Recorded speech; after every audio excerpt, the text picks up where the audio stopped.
እግዚአብሔር የተወለደ ከስጋ የተወለደ ስጋ ነው፣ ከመንፈስ የተወለደ መንፈስ ነው አይልም? የዚህ ሁሉ መገንቢያው ምንድነው ብንል አምልኮት ነው። ጸሎት፣ ስግደት፣ እቤት የምትሰግደው ስግደት ጧት 21 ማታ 21 አምልኮት።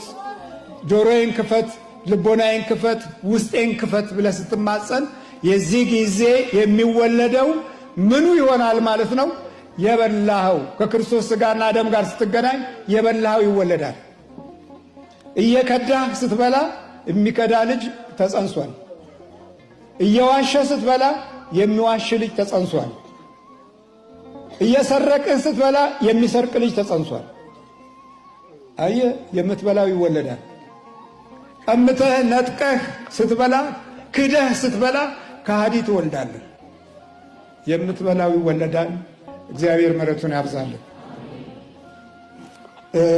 ይህንን የሚያረጋግጥልን መዝሙር 58 ቁጥር 3 ላይ እንዲህ ይላል፣ ኃጥአን ከማፀን ጀምሮ ተለዩ፣ ከሆድ ጀምሮ ሳቱ ይላል። ኃጥአን ከምን ጀምሮ ተለዩ? ከማፀን ጀምሮ ተለዩ፣ ከሆድ ጀምሮ ሳቱ። ከሆድ እኮ ነው፣ ከማፀን ጀምሮ እኮ ነው የሚለው። መዝሙረ ዳዊት 50 ቁጥር 5 ላይ እነሆ በአመፃ ተጸነስሁ እናቴም በኃጢአት ወለደችኝ ይላል። የምትበላው ተወልዷል። የዘር ማንዘር ሂደትን ተከትሎ ዘር የሆነው እኮ የምትበላው ነው።